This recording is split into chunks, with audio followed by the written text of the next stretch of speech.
30 years old and still without a husband. Cressida's laughter cut through the afternoon air like broken glass while gentlemen in tall riding boots gathered along the white fence surrounding the exhibition paddock. Dust swirled beneath a pale autumn sky as another young nobleman stumbled backward from the enormous black stallion rearing violently at the center of the ring. The crowd gasped while the horse kicked furiously, sending the wooden mounting block tumbling across the dirt. "That is the 9th man today." Lord Harland Ashgrove shook his head slowly beside his wife while adjusting his leather gloves. "Nobody can manage that beast." Venetia leaned closer toward Cressida with amusement spreading across her painted lips. "Perhaps they should send Leora into the ring. She has nothing left to lose." Cressida nearly choked on her champagne. Perdita covered her mouth, pretending to cough while laughter shook her shoulders. Several guests nearby turned their heads politely, though smiles tugged at their expressions. Leora stood several paces behind her family, gripping a folded shawl between her fingers while heat spread painfully across her neck.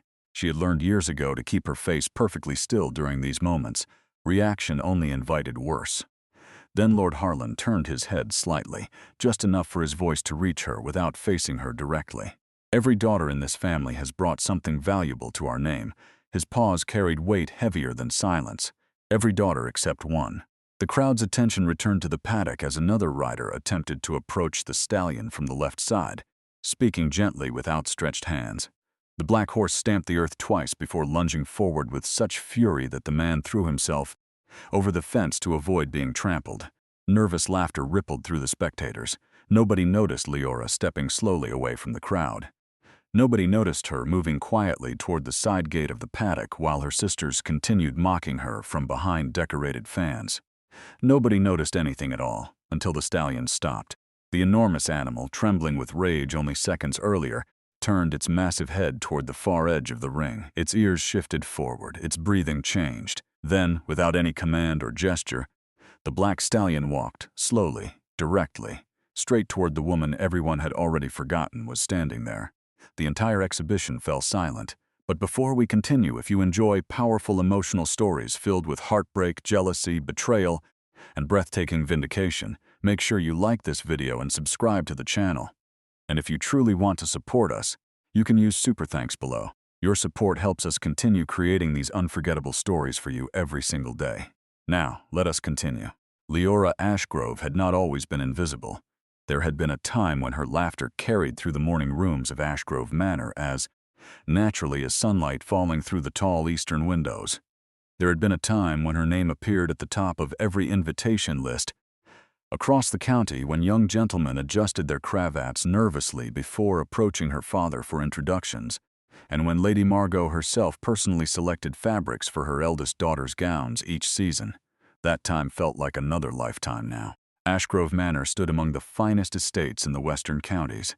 Its pale stone walls climbed 3 stories above manicured gardens that stretched toward ancient oak woodlands bordering the river. Inside, polished mahogany staircases curved beneath ceilings painted with pastoral scenes of shepherdesses and golden harvests. Crystal chandeliers hung in every formal room.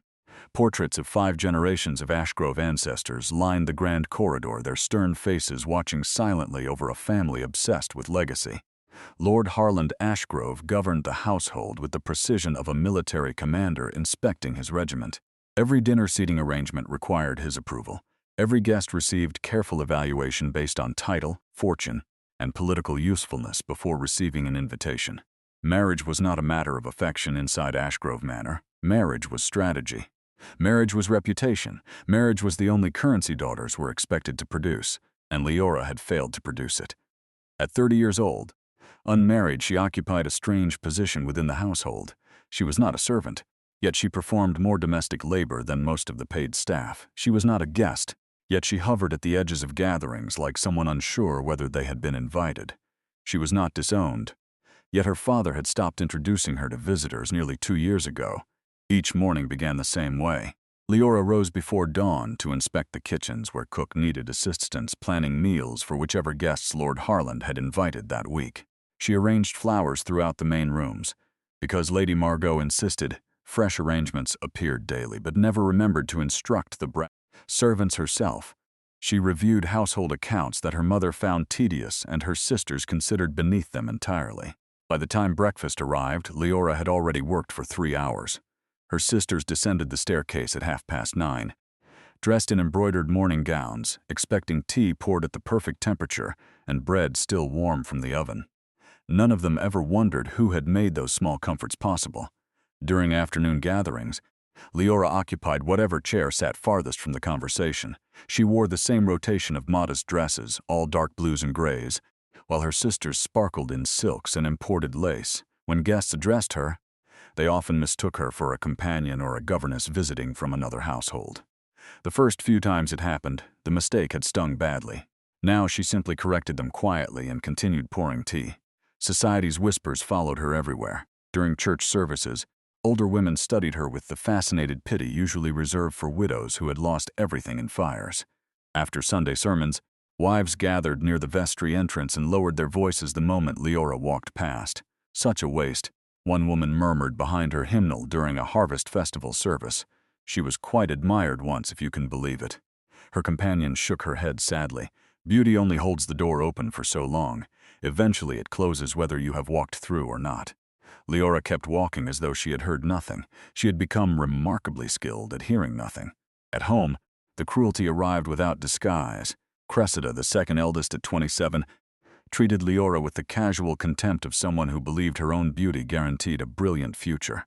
Venetia, 25 and already attracting serious courtship interest from several titled families, perfected the art of sympathy that cut deeper than open insults. And Perdita, the youngest at 22, possessed the particular boldness of a woman who had never once experienced rejection. One October evening, while Leora carried a tray of warmed cider through the drawing room toward guests gathered near the fireplace, Perdita glanced up from her embroidery with theatrical surprise. "Goodness, Leora, you really have perfected the servant's walk. Even the way you hold the tray looks entirely natural now." Cressida smiled into her wine glass. Venetia turned her face toward the window, though her shoulders trembled with suppressed laughter. Leora placed the tray down carefully, adjusted the cups, and walked away without a single word. Behind her, the laughter she was never meant to hear followed her through the corridor and up the stairs into the silence of her bedroom. That night, rain tapped against the windows while Leora sat at her small writing desk, staring at nothing. Beneath the desk drawer, hidden where nobody ever looked, rested a bundle of old letters tied with faded ribbon. She did not open them anymore. She had not opened them in years, but knowing they existed beneath her fingers still mattered in ways she could not explain to anyone. Downstairs, Lord Harland's voice carried through the study door while he spoke with Lady Margot over evening brandy. Cressida's courtship with Sir Aldous Pemberton is progressing exactly as planned. Lord Cavendish Hale has shown considerable interest in Venetia. Even Perdita has attracted serious attention already. "And Leora?" Lady Margot asked quietly. A long silence followed. Leora is no longer part of that conversation. The words reached the upstairs corridor where Leora stood motionless in the darkness, one hand resting against the cold wall. She remained there for a very long time before returning to her room and closing the door without making a sound. The transformation of Ashgrove Manor began 6 weeks before Cressida's engagement celebration and consumed the entire household like a fever. Carriages arrived daily from London carrying enormous wooden crates packed with imported candelabras, bolts of ivory silk, crystal wine glasses wrapped individually in cotton cloth, and silver serving platters engraved with the Ashgrove family crest. The ballroom, usually closed during autumn months, was thrown open and scrubbed until the marble floors reflected candlelight like polished mirrors. Painters arrived to touch up the ceiling murals. Carpenters rebuilt the small stage where musicians would perform. Florists from 3 different counties delivered roses, peonies, and trailing ivy that perfumed the entire ground floor until the air felt almost intoxicating. Lord Harland supervised every detail with obvious pride. Cressida's engagement to Sir Aldous Pemberton represented exactly the kind of alliance he had spent decades cultivating. The Pemberton family controlled textile factories across the northern counties and maintained close friendships with several members of Parliament. Their wealth was new compared to the Ashgrove name, but Lord Harland understood perfectly well that ancient names without modern fortunes eventually crumbled into irrelevance. Lady Margot coordinated the guest list with military precision, while Cressida floated through fitting after fitting, trying gowns shipped from a dressmaker in Paris who had once sewn for minor European royalty. The responsibility for making everything actually function fell predictably onto Leora. She rose before sunrise each morning during those 6 weeks. She inspected every guest bedroom to ensure linens were pressed and fresh lavender sachets rested inside each pillow. She mediated arguments between exhausted kitchen workers who disagreed about pastry recipes. She corrected errors in the seating chart that would have placed feuding families directly across from each other. She counted silverware, tested candle heights, approved wine selections, tasted soups, adjusted curtain ties, replaced cracked flower vases, and ensured that firewood supplies were stocked in every hearth throughout the manor. Her hands ached constantly. Her sleep dwindled to 4 or 5 hours each night. Dark circles deepened beneath her eyes while exhaustion settled into her bones like winter damp. Nobody thanked her once. Cressida swept through the manor like a woman already crowned. She criticized flower arrangements without understanding how long they had taken to assemble. She demanded tablecloth replacements after spotting imperfections invisible to anyone else. She complained about candle scents, wine temperatures, chair cushion firmness, and the angle at which napkins were folded beside each place setting. One afternoon, 5 days before the celebration, Cressida paused beside Leora in the corridor while servants carried stacked chairs behind them. "The ivory ribbons along the east staircase are uneven," she announced without greeting. "Honestly, Leora, if you cannot manage something as simple as ribbons, perhaps we should hire someone who can." Leora adjusted the ribbons herself within the hour. 3 days before the event, Lady Margot pulled Leora aside in the morning room with an expression that attempted warmth but achieved only instruction. "You will oversee the serving staff personally during the celebration. Cressida cannot be distracted by household concerns on her evening." Of course, Lady Margot hesitated briefly, then added in a softer voice that somehow stung worse than coldness, "You are so wonderfully organized, Leora. It really is your finest quality." The compliment landed like a verdict. Organization. Not beauty, not charm, not grace. Organization. The quality valued in housekeepers and estate managers, not in daughters. The evening of the celebration arrived wrapped in cold November fog. Hundreds of candles illuminated the ballroom, casting golden warmth across tables overflowing with roasted venison glazed in blackberry sauce, buttered parsnips, creamed leeks, poached salmon arranged on beds of watercress, warm bread rolls dusted with rosemary, and towering displays of sugared fruits and miniature lemon tarts. Musicians played softly beside the marble staircase while guests arrived in waves of perfumed silk and polished leather boots. Cressida entered the ballroom wearing pale gold satin trimmed with seed pearls that caught the candlelight with every step. Diamond earrings borrowed from Lady Margot rested against her throat while her dark hair was swept into an elaborate arrangement decorated with tiny white flowers. Sir Aldous Pemberton stood beside her, tall and smiling with the easy confidence of a man who understood his own value precisely. Leora stood near the musicians, wearing the same navy blue gown she had worn to every formal event for the past 2 years. She directed servants quietly, ensuring wine glasses remained full and empty plates vanished before guests noticed them. She moved through the ballroom like someone designed to be functional rather than seen. Halfway through the evening, she slipped briefly into the kitchen corridor to check whether the dessert trays were ready. Near the scullery entrance, little Posy, the cook's youngest daughter, sat hunched on an overturned bucket, crying silently while cradling her right hand against her chest. The child had burned herself carrying a tray of heated serving spoons too heavy for her small arms. Leora knelt beside her immediately. "Let me see, sweetheart." The girl flinched, but Leora's voice was so gentle that the small fingers uncurled slowly, revealing an angry red mark across the palm. Leora soaked a clean cloth in cool water from the basin and wrapped the burned hand carefully while whispering reassurances until the crying softened into hiccups. She produced a sugared biscuit from the dessert tray beside them and placed it into the child's uninjured hand. "Do not tell the cook," Leora whispered with a small smile. Posy managed a wet giggle through her tears. Nobody upstairs noticed the eldest daughter of the house had been absent. Nobody ever did. Later that evening, an elderly countess approached her warmly beside the dessert table. "You must be one of the Ashgrove daughters. What a lovely gathering. Tell me, dear, are you also engaged?" Before Leora could respond, Perdita appeared beside her with a crystal glass of champagne and a smile sharper than the rim. "Leora manages the household, Lady Clifton. She is wonderfully talented with domestic arrangements." The Countess blinked, clearly recalculating Leora's position within the family. "How practical," she offered politely before drifting away. Perdita winked at Leora and vanished back into the crowd without another word. During supper, the humiliation deepened. Cressida sat beside Sir Aldous at the head of the table. while Lord Harland raised his glass proudly before the assembled guests. To my daughter Cressida and to Sir Aldous Pemberton, may their union bring strength, honor, and prosperity to both families. Glasses clinked across the room.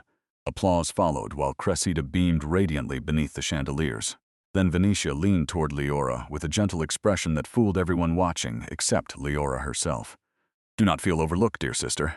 I am certain your time will come eventually. Perhaps a widowed clergyman or a retired schoolmaster might still appreciate a woman of your particular qualities." Soft laughter rippled across the nearest tables. Cressida covered her mouth delicately while Perdita studied her wineglass with barely contained amusement. Even Sir Aldous looked briefly uncomfortable before returning his attention to his plate. Leora placed her napkin carefully beside her untouched food and smiled with a steadiness that cost her everything behind her ribs. "Thank you, Venetia. That is very kind." Later, after midnight, when the last carriage had departed and the musicians packed their instruments into leather cases, Leora helped the kitchen staff clear the remaining dishes. She carried trays of soiled glasses through the corridor toward the scullery, while exhaustion pressed against her chest like a physical weight. Inside the servants' hallway, she paused near the pantry door after hearing two voices speaking quietly. She organized this entire evening herself. One of the younger maids whispered, "Every flower, every plate, every candle," and not a single person said thank you. The older cook beside her sighed heavily. That family does not deserve her. They never have. Leora pressed her back against the cold stone wall and closed her eyes. She did not cry. She had stopped crying at events like this long ago. Instead, she stood perfectly still in the darkness while the last candles in the ballroom were extinguished one by one, until the only sound remaining was the rain beginning to fall against the manor windows. Somewhere above her, in the warmest bedroom of the house, Cressida laughed softly about something wonderful while the rest of the family celebrated around her. Leora remained downstairs alone. Long before silence settled permanently inside Leora Ashgrove, there had once been mornings filled with laughter near the stables. At 22, Leora moved through the world with an openness that seemed impossible now. She walked barefoot through the gardens during summer, read poetry aloud near the river while dragonflies hovered above the water, and played the harp beside the library windows during long golden evenings while the scent of honeysuckle drifted through the house. She argued cheerfully with dinner guests about philosophy and literature, surprising older gentlemen who expected nothing but polite agreement from young women. She rode horses across the Ashgrove grounds every morning before breakfast, leaning low against the mane while the countryside blurred beneath her. That was the year Emery Winter arrived at the estate. Emery came accompanying Dr. Hargrove, a respected London physician summoned to treat Lord Harland during a prolonged illness involving severe chest pains that had confined him to bed for several weeks. Emery served as the doctor's apprentice and carried medical supplies, prepared remedies, and took careful notes during each examination. He was 25 years old, quiet in manner, and utterly without social standing. Leora first noticed him in the servants' corridor one afternoon while he knelt beside old Griffith, the elderly groundskeeper, carefully examining the man's swollen knee while speaking to him with a gentleness that stopped Leora mid-step. Most visitors to the estate barely acknowledged servants existed. Emery treated Griffith as though his comfort mattered more than anything else in the room.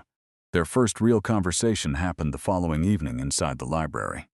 Leora had been reading when Emery entered looking for a medical reference volume. They spoke for nearly 2 hours about everything except medicine. He described the landscapes he had seen during his travels through the northern counties, the small villages where he had treated farmers who could not afford physicians, and the satisfaction of watching someone recover from illness they believed would end them. Leora described the books that shaped her thinking, the music that moved her most, and the frustration of living inside a world that measured women exclusively by the men who chose them.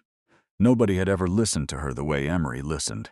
He leaned forward when she spoke, asked questions that proved he remembered details from previous conversations, and never once interrupted her to redirect attention toward himself.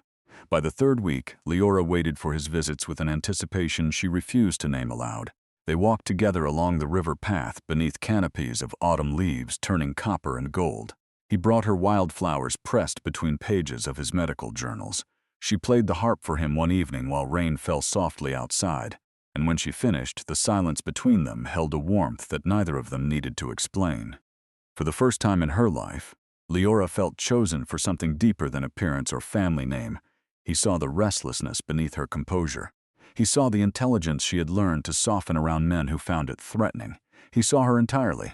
Even Nell, the young housemaid who had served Leora since childhood, noticed the change immediately. "You are humming again," Nell whispered one morning while helping Leora dress for breakfast.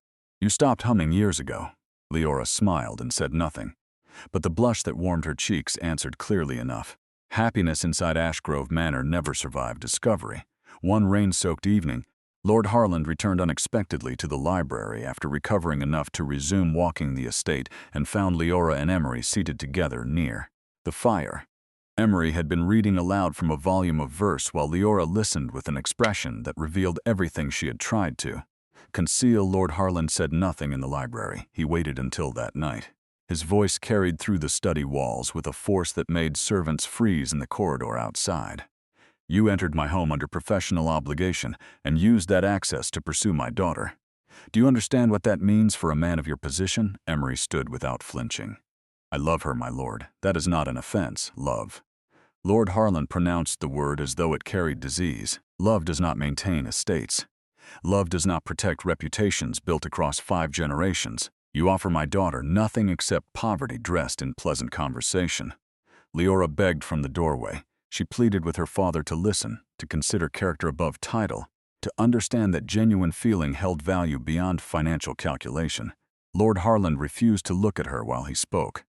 This discussion ended before it began. Lady Margot supported the decision quietly the following morning, her voice calm but immovable. "People already watch this family carefully, Leora. A physician's apprentice would confirm every suspicion they already hold about your judgment." Emery was ordered to leave by noon. Leora found him standing near the front gate beneath heavy gray skies while a hired carriage waited on the gravel. Drive. Rain had already soaked through his coat, but he stood perfectly still, holding both of her hands between his own. "I will find a way back to you," he said quietly. "I will build something worthy of their demands, no matter how long it requires. Please wait for me." Leora watched the carriage disappear beyond the tree line at the edge of the estate. She stood at the gate until the sound of wheels faded completely, and then she stood there longer still, as though remaining in that exact spot might somehow prevent the distance from becoming permanent. Months passed without letters. Autumn turned to winter. Frost covered the garden paths she had once walked beside him while silence replaced every space his voice had occupied. Then the letter arrived. Nell brought it to her room on a gray February morning, her face already heavy with something she could not bring herself to say aloud.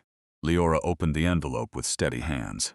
She read 3 lines before the page blurred completely. Emery had contracted typhus while treating patients in a coastal village in the north. He had died 11 days before the letter reached her. The teacup resting on her nightstand slipped from the edge where her trembling hand had knocked it and shattered across the wooden floor. Leora stared at the broken pieces without moving. She locked herself inside her bedroom for 5 days afterward. She refused food. She refused visitors. She refused sunlight by drawing the curtains so tightly that noon looked identical to midnight. When she finally emerged, something behind her eyes had changed permanently. The young woman who once hummed while dressing for breakfast and rode horses at dawn and argued passionately about poetry during dinner had quietly disappeared. In her place stood someone who had learned that wanting things too deeply inside, Ashgrove Manor only guaranteed they would be taken away. The years following Emery's death passed through Leora like seasons crossing an empty field, changing the light without altering anything beneath the surface. She stopped playing the harp entirely. The instrument gathered dust inside the music room while nobody asked why it had fallen silent. She stopped riding in the mornings. The stable hands eventually reassigned her favorite mare to Perdita, who complained about the animal's temperament within a week. Leora stopped volunteering opinions during dinner conversations, and slowly, so gradually that nobody noticed the exact moment it happened, she stopped being addressed at all. Meanwhile, the Ashgrove household celebrated. Venetia's engagement to Lord Cavendish Hale arrived with the quiet precision of a political treaty rather than a love story. Lord Cavendish possessed old wealth, vast estates in the eastern counties, and a reputation inside Parliament that Lord Harland considered more valuable than any dowry. The man himself carried an expression of permanent calculation behind polite smiles and spoke about his future wife with the same measured enthusiasm he reserved for discussing land tax reform. During the engagement dinner, held inside the formal dining room beneath freshly polished chandeliers, Lord Cavendish addressed the table with practiced composure while Venetia sat beside him looking beautiful and entirely uncertain. "I believe strong alliances between families serve the nation as surely as any act of parliament," he declared while raising his glass. "To partnership. Not love, not devotion, not even affection, partnership." Several guests exchanged brief glances, but applause followed anyway. Leora sat at the far end of the table, positioned between an elderly baronet who had fallen asleep beside his soup and an empty chair that had been meant for a guest who never arrived. Nobody had adjusted the seating to remove the gap. She simply existed beside absence, as though the arrangement felt natural to everyone involved. After supper, Venetia approached her near the hallway with the practiced tenderness that always preceded her cruelest observations. "I want you to know that I think about your situation often, Leora. It must be terribly difficult watching everyone around you move forward." Leora studied her sister's face carefully before answering. "Thank you for your concern, Venetia." Venetia squeezed her hand with gentle pressure. "I simply cannot imagine carrying that kind of loneliness year after year. You really are remarkably brave." She released Leora's hand and floated back toward the drawing room, leaving behind the faint scent of French perfume and the precise wound she had intended to deliver. 14 months later, Perdita's engagement to Phineas Thorne exploded across the household with the force of a celebration that refused to acknowledge its own excess. Phineas Thorne had inherited an industrial empire spanning iron foundries, railway investments, and shipping warehouses along the southern coast. He was handsome in the aggressive way of men who understood their own wealth enhanced their appearance considerably. He smiled frequently, complimented Perdita publicly with theatrical devotion, and purchased a diamond ring so extravagant that Lady Margot gasped audibly when Perdita displayed it during afternoon tea. "He spent nearly £6,000 on this stone alone," Perdita announced, while rotating her hand beneath the window light so every facet caught the sun. The youngest Ashgrove daughter had never learned the difference between admiration and envy, and she pursued both with equal enthusiasm. The engagement celebration consumed the manor for weeks. Leora managed every detail once again. She supervised the construction of a temporary garden pavilion draped in white silk. She coordinated menus with a chef hired from London. She resolved a crisis involving misdelivered wine shipments at 3 o'clock in the morning, while the rest of the household slept. By the evening of the celebration, exhaustion had hollowed her face visibly. Dark circles sat beneath her eyes like bruises, while her shoulders carried the particular tension of someone who had not slept properly in weeks. The ballroom looked magnificent. Hundreds of candles reflected against crystal glasses and silver cutlery, while the scent of roasted lamb, honeyed carrots, warm bread, and cinnamon-dusted pastries filled the air. Musicians played beneath garlands of white roses and trailing ivy, while guests arrived wearing jewels that glittered against the golden light like scattered stars. Perdita wore ivory silk that seemed to float around her as she drifted through the ballroom beside Phineas, whose possessive hand never left the small of her back.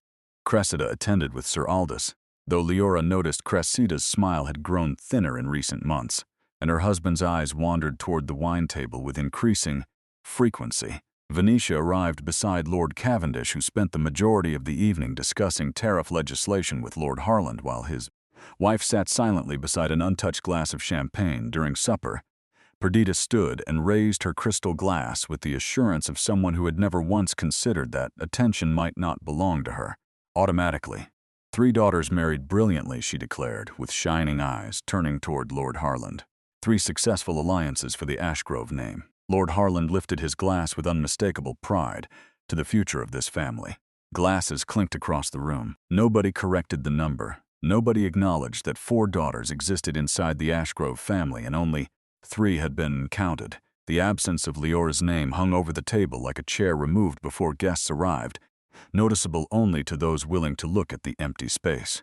Cressida leaned forward with a smile balanced perfectly between sympathy and satisfaction. Poor Leora. Always the bridesmaid standing at the back of the church. Venetia tilted her head. Not even the bridesmaid, really. More the woman who arranges the flowers before the ceremony begins.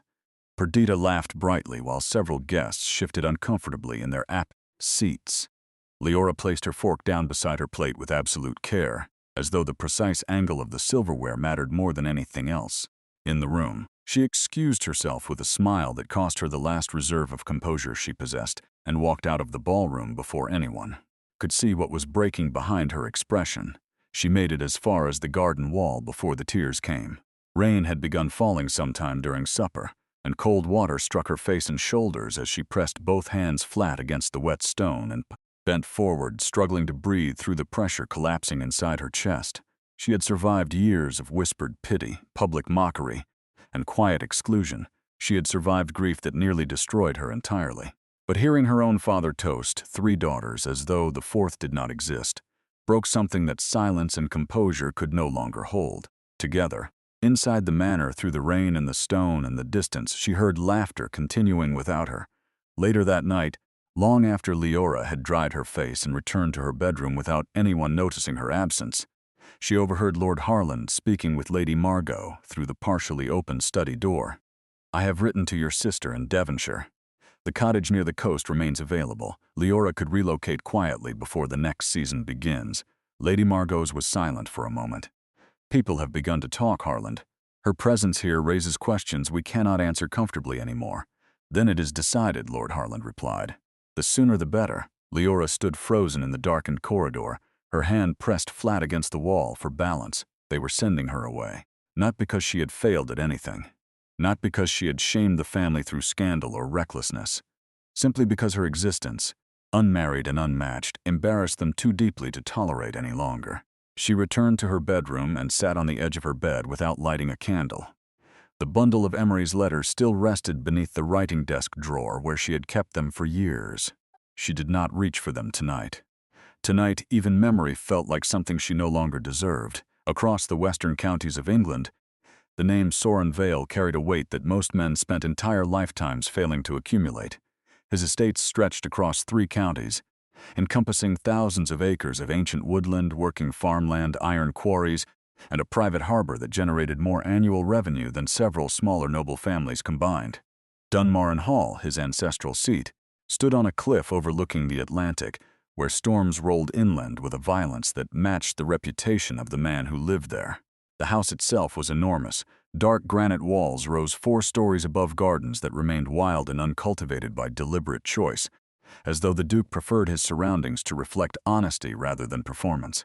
Inside, vast corridors lined with oak paneling connected rooms filled with books, maps, navigational instruments, and paintings collected by 4 generations of Vales who had built their fortune through shipping, industry, and an instinct for commerce that aristocratic society simultaneously envied and resented. At 38 years old, Duke Soren Vale had become one of the most powerful men in England.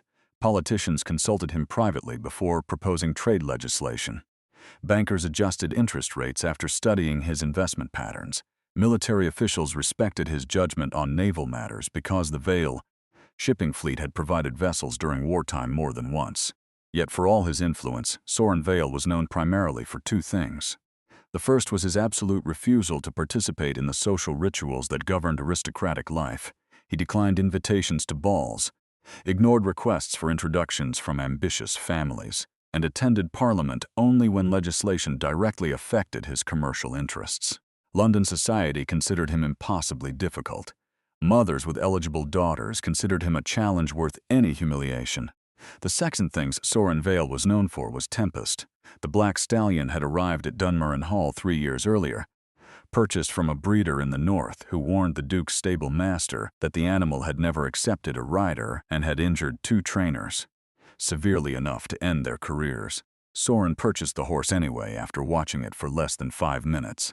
Something about the animal's refusal to submit fascinated him in ways he never explained to anyone. Tempest stood 17 hands tall with a coat so dark it appeared almost blue in certain light. His eyes carried an intelligence that unsettled experienced horsemen, and his temperament shifted between absolute stillness and explosive violence. Without warning, the finest trainers in England had attempted to break the stallion over the following years. Each one failed. Several left Dunmarron Hall with broken bones. One departed with a shattered collarbone and a firm declaration that the animal was not trainable by any method known to professional horsemanship. Soren kept the horse. He visited the stable every evening and stood outside the stall without entering, watching the animal pace and stamp in the lantern light. Servants whispered that the Duke saw something of himself in the creature. A stable boy once said it more plainly. "They are the same," he muttered to another groom while cleaning tack late one evening. Both of them decided a long time ago that trusting people was not worth the cost. The boy was not entirely wrong. 7 years earlier, London society had celebrated the courtship between Duke Soren Vale and Lady Ravenna Lacroix as the most anticipated union of the decade. Ravenna possessed the kind of beauty that silenced rooms. Her dark auburn hair caught candlelight in ways that made other women instinctively touch their own and reconsider their choices. Her conversation balanced wit, warmth, and flattery so skillfully that men frequently forgot they were being managed. Soren had believed her completely. During their courtship, he opened parts of himself that years of guarded living had sealed shut. He shared his private fears about inheriting responsibilities that consumed every waking hour. He described the loneliness of a man surrounded constantly by people who wanted his influence but never his company. Ravenna listened with tears forming in her beautiful eyes and told him she understood him in ways nobody else ever could. He gifted her sapphire earrings that had belonged to his grandmother. He funded repairs to her family's crumbling estate without being asked, interpreting the need as an opportunity to demonstrate devotion rather than recognizing it as calculated positioning. The discovery arrived on an ordinary Tuesday evening.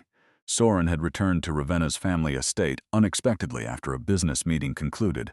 Inside the garden conservatory, he found letters stacked carelessly inside a writing case on the side table.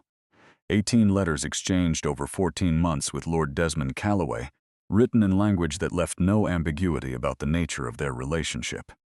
The affair had continued throughout the entirety of their courtship. Every intimate conversation Soren had shared with Ravenna had been repeated to Desmond in mocking detail. One letter described Soren as useful but exhausting.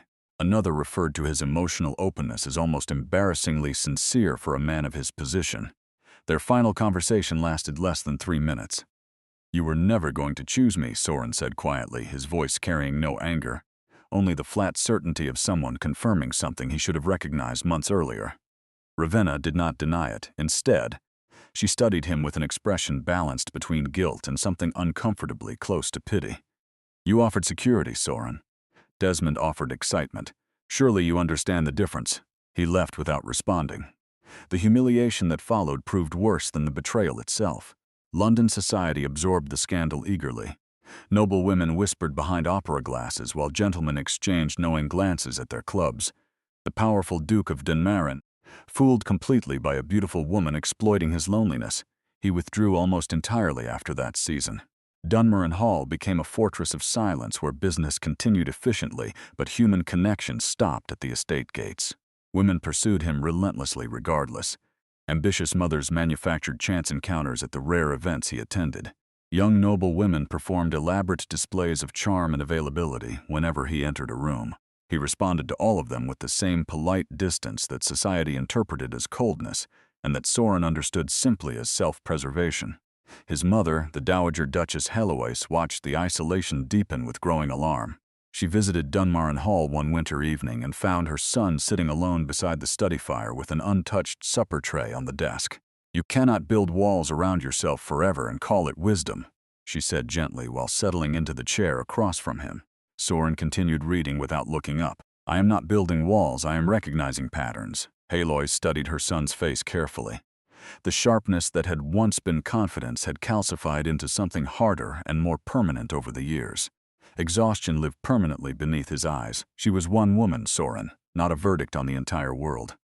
He glanced toward the rain-covered windows overlooking the black Atlantic cliffs beyond the garden. "She was the one I trusted completely. That makes the verdict accurate enough." Heloise left that evening carrying a fear she could not express to anyone. She feared her son would spend the remainder of his life surrounded by wealth, influence, and respect, yet completely alone inside the walls of an estate that grew colder with every passing winter. Weeks later, a formal invitation arrived from Lord Harland Ashgrove, requesting the Duke's presence at an autumn exhibition of fine horses hosted at the Ashgrove estate. Several breeders and trainers of significant reputation planned to attend, and Lord Harland, who had been cultivating a commercial relationship with Vale shipping interests for months, had extended the invitation with particular emphasis on the Duke's attendance. Soren would have ignored it under ordinary circumstances. But the Ashgrove shipping contract represented considerable value, and refusing entirely risked offending a man whose political connections were becoming increasingly useful. He stared at the invitation for several long moments beside the study window while rain streaked across the glass. "Prepare the carriage," he told his valet without expression, "and bring Tempest. If Lord Ashgrove wishes to exhibit fine horses, he may as well see one worth discussing." The valet hesitated. "The Stallion, Your Grace. Are you certain that is wise?" Soren folded the invitation and placed it inside his coat. "I did not say it was wise, I said to bring the horse." The morning of the Ashgrove Autumn Horse Exhibition arrived beneath skies heavy with the kind of pale silver clouds that threatened rain without delivering it. Servants had worked through the night preparing the estate grounds. White canvas pavilions stretched along the south lawn where guests could observe the exhibition paddock while drinking champagne and eating chilled oysters, smoked trout, and delicate finger sandwiches.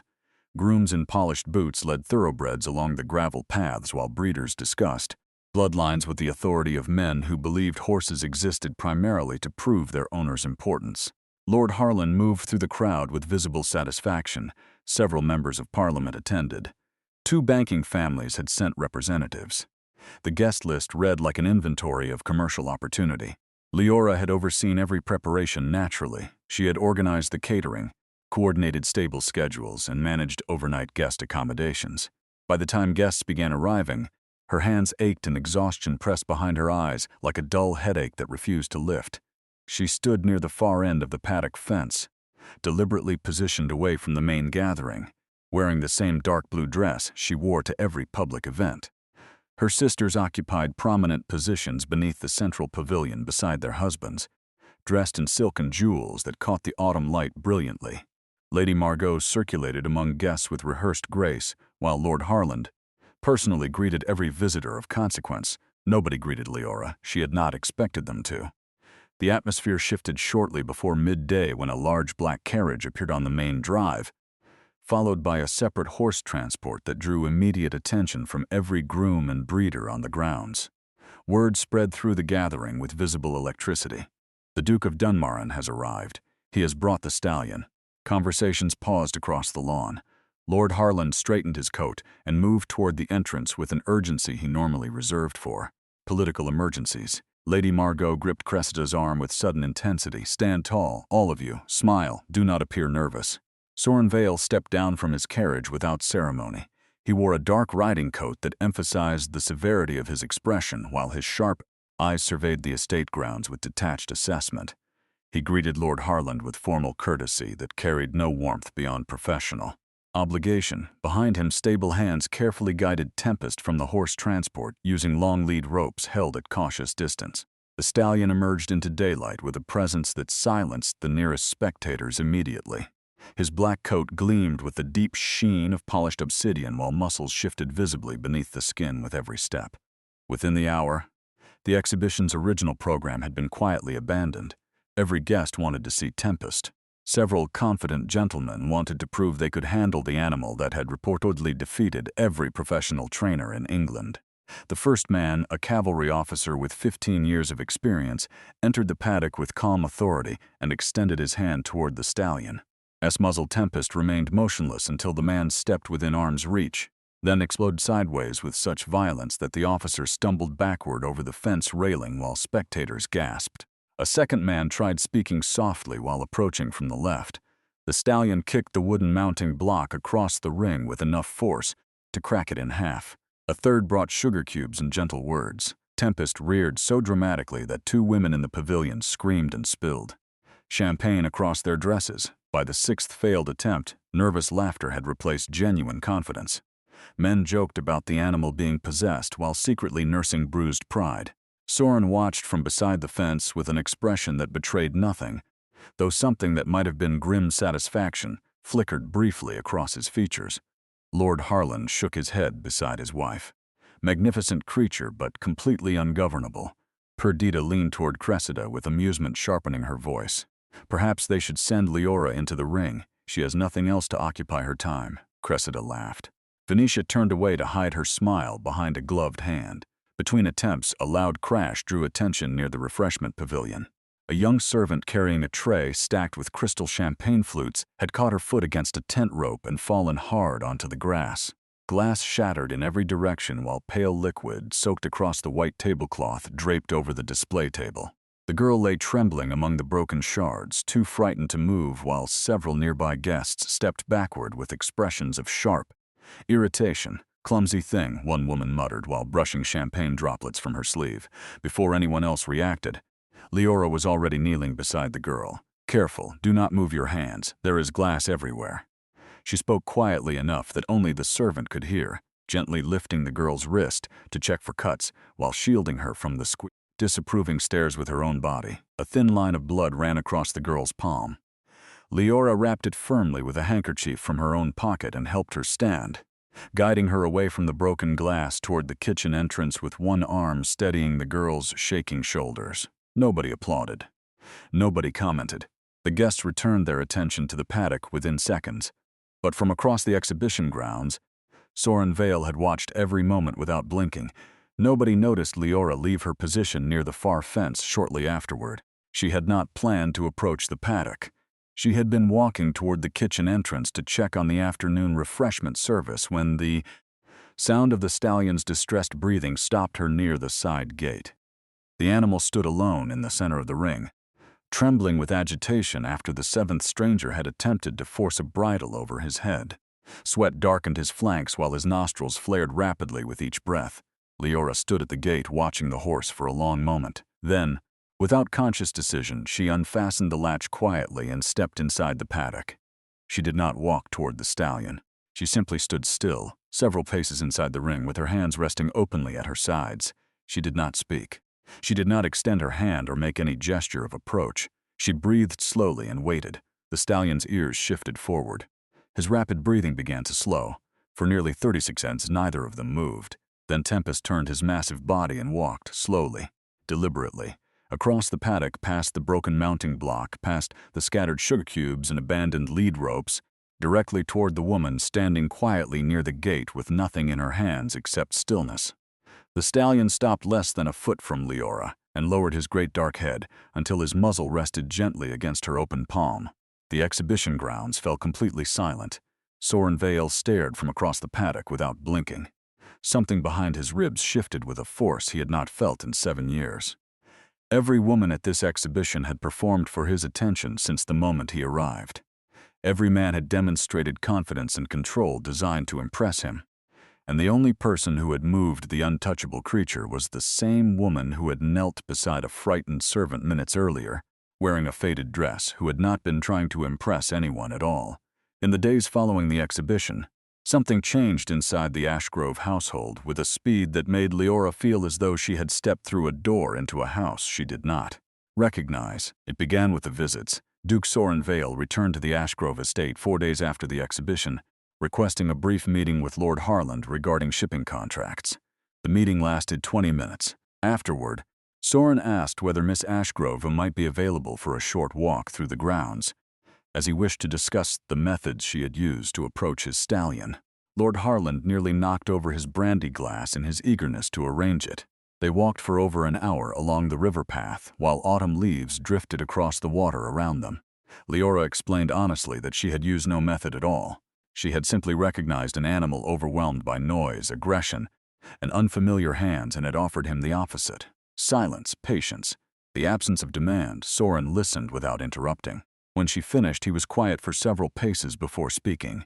"Most people believe strength requires force. You seem to understand that it sometimes requires the opposite." Leora glanced at him, surprised by the weight behind such a simple observation. "I believe frightened creatures respond to safety, not control." Something shifted in his expression, not warmth exactly, but the careful loosening of something held deliberately rigid for a very long time. He returned 3 days later, then again the following week, then twice during the week after that. Each visit lasted longer than the one before. Servants began preparing his preferred tea before his carriage even appeared on the main drive. Their conversations carried none of the performance Soren had grown to expect from social interaction. Leora never mentioned his wealth, his title, or his influence inside Parliament. She spoke about books she was reading, music she missed playing, and the particular satisfaction of watching bread rise properly during early morning baking. She asked him questions about his shipping routes with genuine curiosity rather than calculated flattery, and when he described the loneliness of managing an enormous estate alone, She did not offer sympathy designed to position herself as the solution. She simply listened and said quietly that loneliness was something she understood without needing it explained. The honesty disarmed him more completely than any practiced charm ever could. London society noticed quickly. Newspapers printed subtle remarks about the Duke of Dunmarron's repeated visits to a minor county estate, speculating about commercial interests while clearly implying romantic ones. Gossip traveled through drawing rooms and opera halls with astonishing speed. Surely he cannot seriously admire the eldest Ashgrove daughter. She is 30 and entirely unremarkable. Perhaps he pities her. Powerful men sometimes enjoy rescuing women beneath their station. No sensible person visits a woman that frequently without serious intention. Inside Ashgrove Manor, the transformation bordered on absurd. Lord Harland suddenly included Leora in conversations with important guests, introducing her with a pride that would have been unrecognizable 3 months earlier. He asked her opinions about household matters at dinner, as though her judgment had always been valued rather than invisible. Lady Margot's change proved even more dramatic. Expensive gowns arrived from London weekly, deep emerald silk, pale rose satin embroidered with silver thread, and ivory lace gloves trimmed with tiny freshwater pearls filled Leora's wardrobe while her mother supervised every fitting personally. The Duke notices refinement. Lady Margot insisted one afternoon while adjusting a pearl necklace around Leora's throat. You must present yourself accordingly. Leora studied her own reflection with a look caught between gratitude and something considerably more painful. 2 months ago, this same woman had agreed to send her to a coastal cottage in Devonshire to avoid embarrassment. Now she stood fussing over pearl placements as though her eldest daughter had always been the family's greatest treasure. The affection felt less like love and more like strategy wearing a different dress. Her sisters noticed every change, and they despised every moment of it. Cressida's bitterness had grown considerably worse since discovering Sir Aldous had secretly sold her jewelry to cover gambling debts accumulated at a private club in London. Arguments behind closed doors had become nightly. Venetia's silence at home had deepened into genuine loneliness. Lord Cavendish rarely dined with her anymore, spending most evenings in London without explanation. Perdita's glamorous marriage had revealed its true nature within months. Phineas Thorne controlled her wardrobe, her social calendar, and her friendships with increasing rigidity. The man who had once showered her with compliments now criticized her constantly whenever guests departed. Yet none of the sisters examined their own situations honestly. Resentment pointed in only one direction. One afternoon, the three of them gathered inside the drawing room at Ashgrove Manor while rain streaked across the windows. She engineered this somehow, Cressida muttered while twisting her wineglass between anxious fingers. No man of his standing suddenly notices a woman like Leora without being manipulated into it. Venetia nodded slowly. She plays the innocent so convincingly. Men like the Duke enjoy believing they are rescuing someone helpless. Perdita's voice carried the sharpest edge. She is making fools of all of us. Every time he visits, every time Father parades her before guests, it humiliates everything we achieved through our own marriages. The irony of that statement passed all three of them completely. The sabotage began quietly enough that Leora did not recognize it until the damage had already spread. Cressida initiated the campaign during a luncheon at Lady Whitmore's estate, where she casually mentioned to several influential women that her eldest sister had developed a peculiar obsession with the Duke of Dunmarron and had begun manufacturing reasons for him to visit the family home. The suggestion carried no open accusation, only the careful implication that Leora's behavior bordered on desperate. Within days, variations of the story circulated through every significant drawing room in the county. Some versions painted Leora as calculating. Others described her as pathetic. The kindest interpretation still framed her as a woman grasping at her final opportunity with unseemly determination. Venetia contributed more subtly. During a formal dinner in London attended by several families connected to the Vale shipping interests, she arranged for Lady Ravenna Lacroix to receive a last-minute invitation. Ravenna arrived wearing black velvet and rubies that glittered against her throat like drops of frozen fire. Her entrance redirected the attention of every person in the room, and she swept through the gathering with the unhurried poise of a woman who understood precisely how much power her beauty still carried. Throughout the evening, Ravenna positioned herself near Soren with practiced ease. She touched his arm briefly while referencing shared memories from their courtship years and leaned closer than propriety suggested.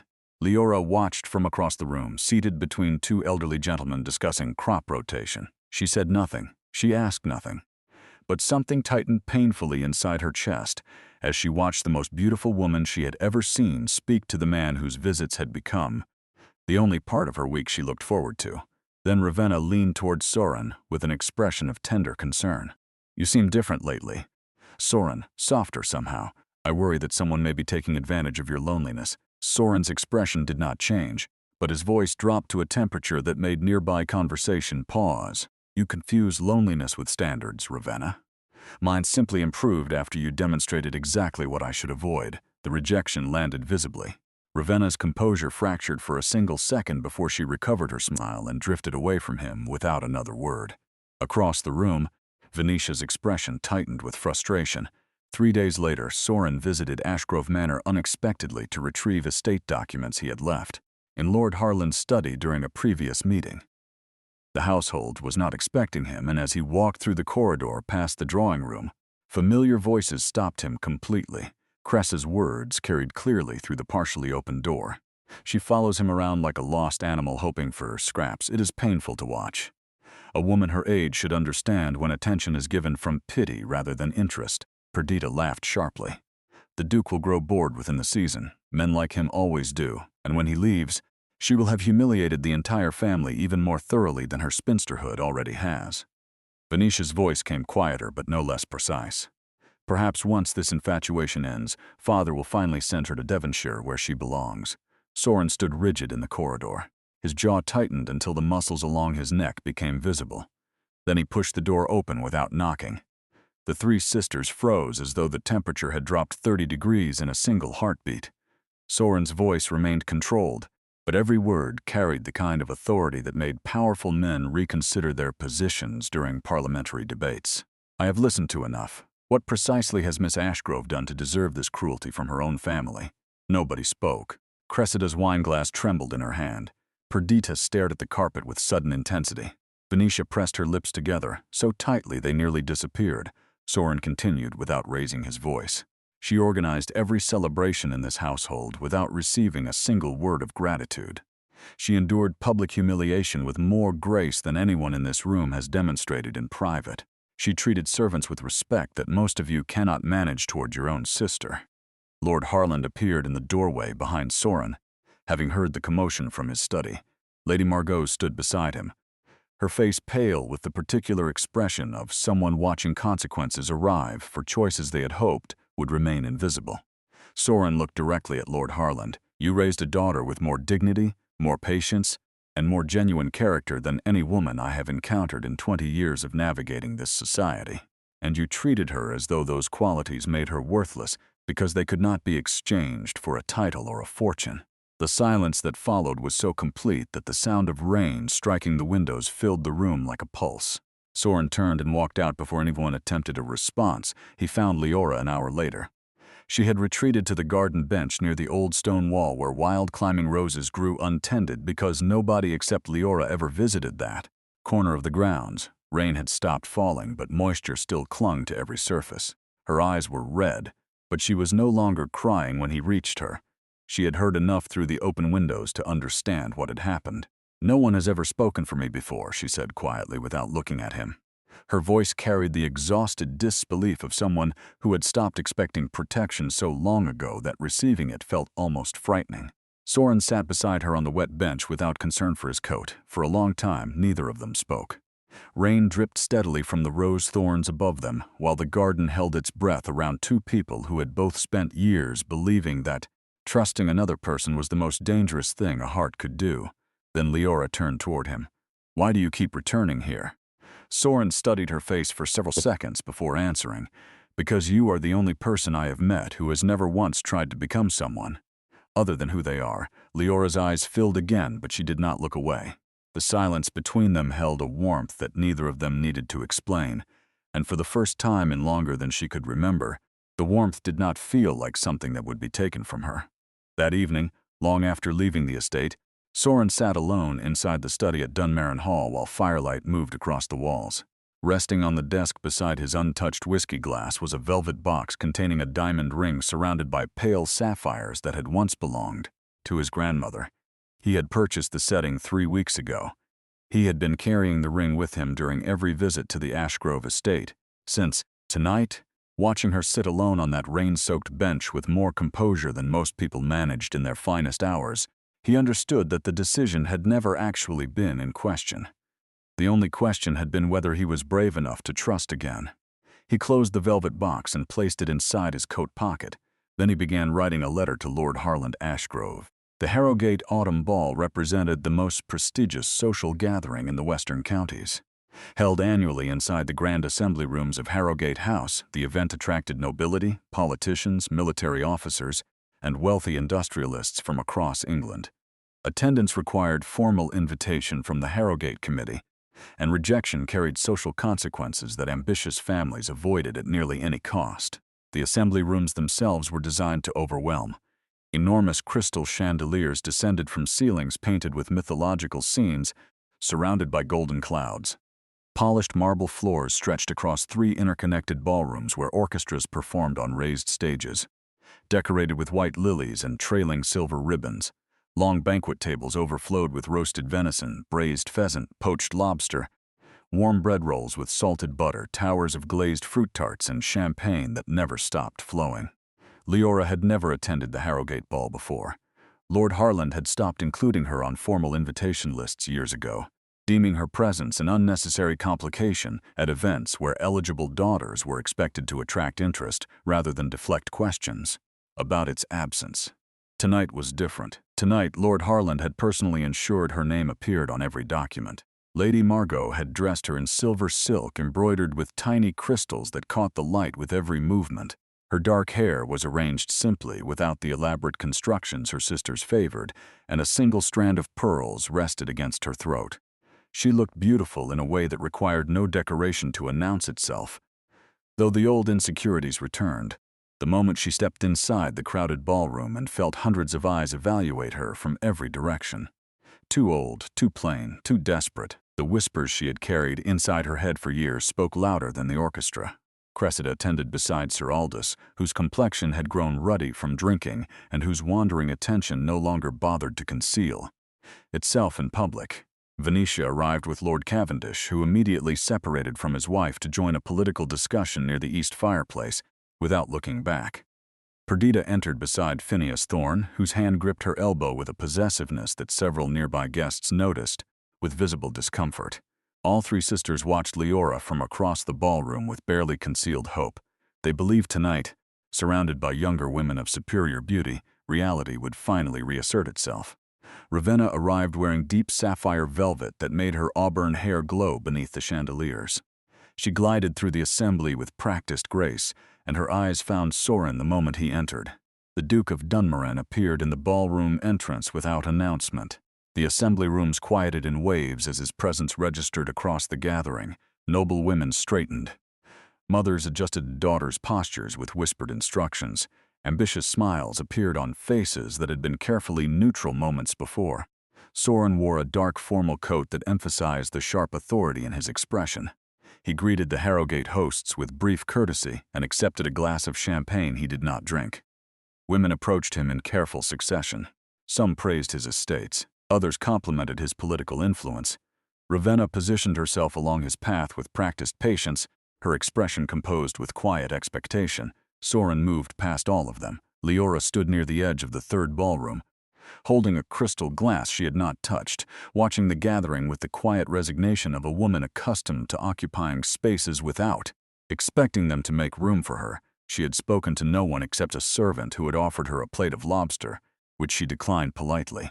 She expected nothing of this evening except survival. Then the crowd shifted. Movement rippled through the ballroom as guests parted instinctively to create a path they did not consciously understand was forming. Sorin had begun walking, slowly, with absolute purpose.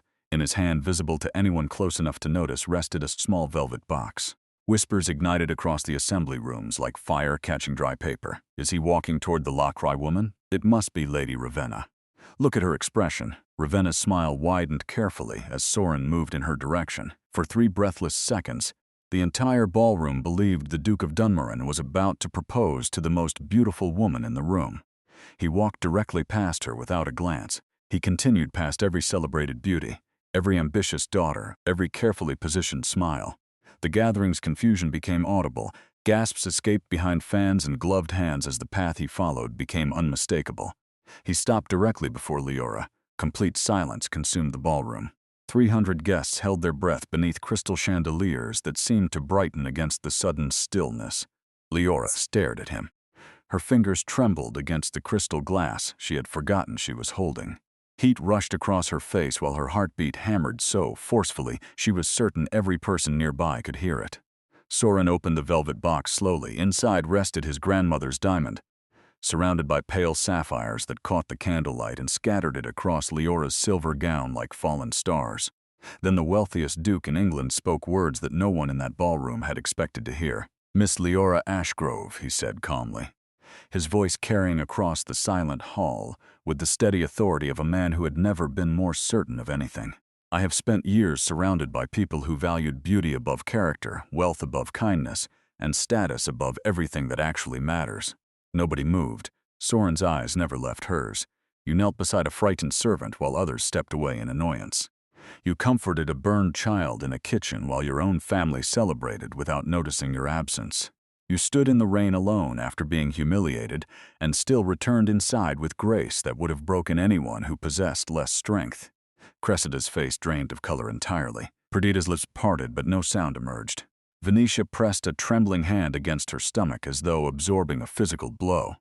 Lady Margot's eyes glistened with something far heavier than pride. "A horse that trusted no living person walked to you willingly." Soren continued softly, "And in that moment I understood something I had forgotten for a very long time. That trust is not earned through power or beauty or wealth. It is earned through patience, gentleness, and a heart that remains kind after enduring every reason to become otherwise." Tears spilled openly down Leora's cheeks.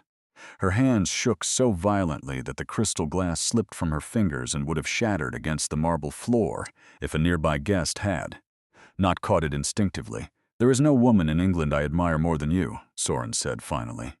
"And there is no woman I would rather spend the rest of my life beside." He paused. "Leora, will you do me the honor of becoming my duchess?" A broken sound escaped her throat before she could stop it. Years of loneliness, grief, humiliation, and the slow erosion of believing she might never be chosen crashed against her chest simultaneously with such force that standing upright required strength she did not know she still possessed. She pressed her trembling hands against her mouth. Tears ran freely between her fingers while her shoulders shook with emotion too long compressed to release quietly. Then she nodded. "Yes." The word barely left her lips before applause erupted across the ballroom with a force that shook the chandeliers above them. Soren slid the ring onto her trembling finger, while 300 guests witnessed the moment that every cruel whisper, every pitying glance, and every year of silence had been building toward. Ravenna turned away sharply and vanished into the crowd without speaking to anyone. Cressida stared at her sister as though looking at someone she had never properly seen before. Perdita lowered her eyes for the first time in her adult life. Lord Harlan stood unmoving beside the banquet table, his expression carrying the stunned weight of a man realizing he had misjudged something fundamental for decades, and Lady Margot's. Lady Margot watched her eldest daughter crying openly in the arms of the most powerful man in England, and the expression on her face held something heavier than shock and more permanent than regret. It held the recognition that she had nearly thrown away the only daughter who had ever truly deserved her pride. Years passed after that evening at Harrogate. As Duchess of Dunmerran, Leora became quietly beloved throughout the western counties, not because of her title or her husband's wealth, but because the kindness she had carried silently inside the Ashgrove household now had room to reach the world beyond its walls. She visited workers' families during harsh winters, bringing food and firewood personally rather than dispatching servants. She remembered the names of stable hands, kitchen maids, and groundskeepers across 3 estates, and they spoke of her with a warmth that no amount of wealth could purchase. She opened parts of Dunmarron Hall to struggling families during storms, and local physicians knew that the Duchess would fund treatment for anyone who could not afford it themselves without requiring gratitude or public recognition in return. Tempest remained at Dunmarron. The great black stallion who had never accepted a rider stood calmly beside Leora whenever she visited the stables, pressing his dark muzzle against her hand, as though the trust he had offered that first afternoon at the exhibition had never wavered. Soren often watched from the stable doorway, still quietly moved by the sight of two creatures who had found peace in each other after years of being misunderstood by everyone else. Meanwhile, her sisters' lives unraveled with the slow inevitability of stitches failing in fabric stretched too thin. Sir Aldous Pemberton's gambling debts consumed Cressida's household entirely. Creditors appeared at their estate with increasing frequency, while furniture, jewelry, and silverware disappeared piece by piece to cover losses that multiplied faster than payments could follow. Aldous vanished one autumn morning with a young widow from Bath, leaving Cressida alone inside a house she could no longer afford to heat. Lord Cavendish Hale's political career collapsed after a financial scandal involving misappropriated investment funds. The investigation consumed his reputation, his alliances, and eventually his marriage, as Venetia discovered that the man who had treated her as decoration rather than companion had also concealed debts and dishonesty behind the measured composure she had once mistaken for strength. Phineas Thorne's controlling nature worsened with every passing year until society itself began whispering about the unhappiness visible behind Perdita's increasingly strained smiles. The man who once showered her with diamonds now monitored her letters, restricted her visitors, and criticized her publicly with a cruelty that eventually became impossible for even polite company to ignore. One winter afternoon, 3 familiar carriages arrived outside Dunmerron Hall, carrying women whose expensive gowns were now older, whose faces carried exhaustion instead of superiority, and whose pride had been stripped away by the very marriages they had once displayed as proof of their worth. They sat together inside the warm drawing room while snow fell silently beyond the tall windows. None of them could meet Leora's eyes easily. Shame sat heavily across shoulders that had once carried only confidence. Leora served them tea herself. She asked about their health. She offered rooms for as long as they needed, warmth for as long as winter lasted, and kindness without conditions or reminders of the years when none had been offered to her. Because in the end, the greatest victory was never revenge. It was becoming loved for the very heart they once dismissed as worthless. And the world eventually learned what the Ashgrove family discovered far too late. That true worth was never found in beauty, youth, or status, but in patience, loyalty, and a strength of spirit gentle enough to calm even the wildest heart.